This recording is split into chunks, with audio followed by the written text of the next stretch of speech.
Britishers मुख्य रूप से भारत में व्यापार करने आए थे।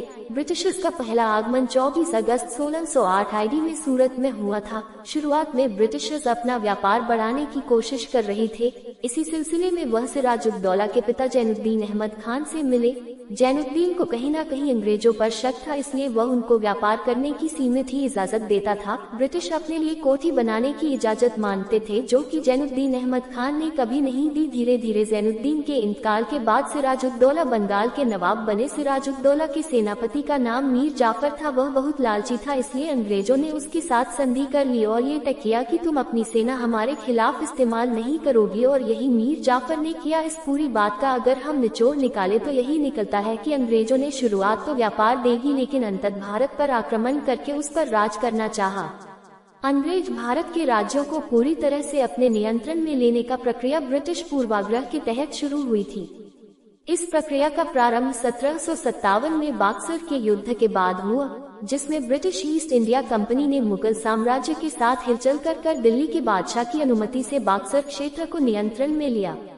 आधिकारिक रूप से ब्रिटिश ईस्ट इंडिया कंपनी का भारत पर कब्जा 1858 में हुआ था, जब ब्रिटिश सरकार ने कंपनी के प्रशासकीय अधिकारों का परिपुष्टीकरण किया। इसके बाद ब्रिटिश राज्य के रूप में भारत का प्रशासन शुरू हुआ, जिसे ब्रिटिश भारत के नाम से जाना जाता है। इस प्रक्रिया का आरंभ बक्सर के युद्ध के बाद से हुआ था और आधिकारिक रूप से ब्रिटिश भारत की शुरुआत 1858 में हुई थी। अंग्रेज भारत पहली बार 1600 में आए थे। उस समय इंग्लैंड की रानी एलिजाबेथ प्रथम ने ब्रिटिश ईस्ट इंडिया कंपनी की स्थापना की थी। इस कंपनी का उद्देश्य भारत से व्यापार करना था। अंग्रेज भारत में सबसे पहले सूरत के बंदरगाह पर आए थे। उन्होंने जल्द ही अन्य बंदरगाहों पर भी अपनी उपस्थिति दर्ज कराई। अंग्रेजों ने भारत में व्यापार के लिए कई तरह की रणनीतियां अपनाई। उन्होंने भारतीय शासकों के साथ व्यापारिक समझौते किए। उन्होंने भारतीयों को आधुनिक हथियारों और प्रौद्योगिकी बेची। उन्होंने भारतीयों को अपनी सेना में भर्ती किया। 18वीं शताब्दी में अंग्रेजों ने भारत में अपनी शक्ति और प्रभाव को बढ़ाना शुरू कर दिया।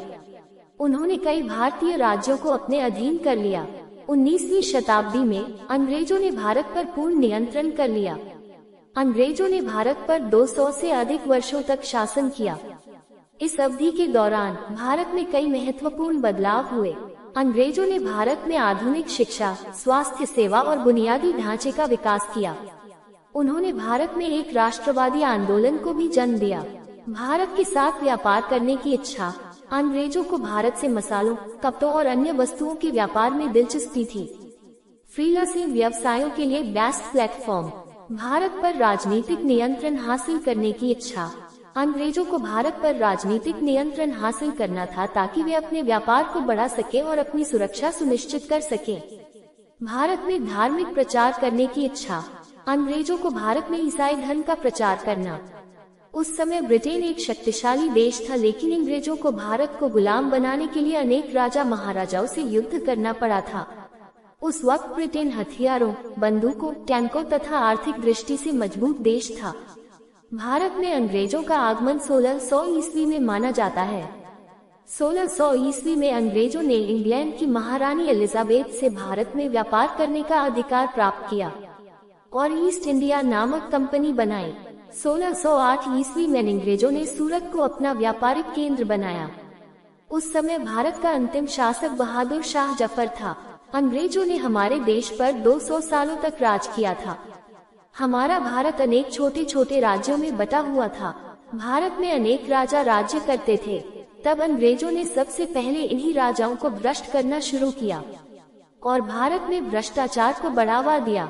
जिन राजाओं ने इसका विरोध किया उनको को मार दिया जाता था।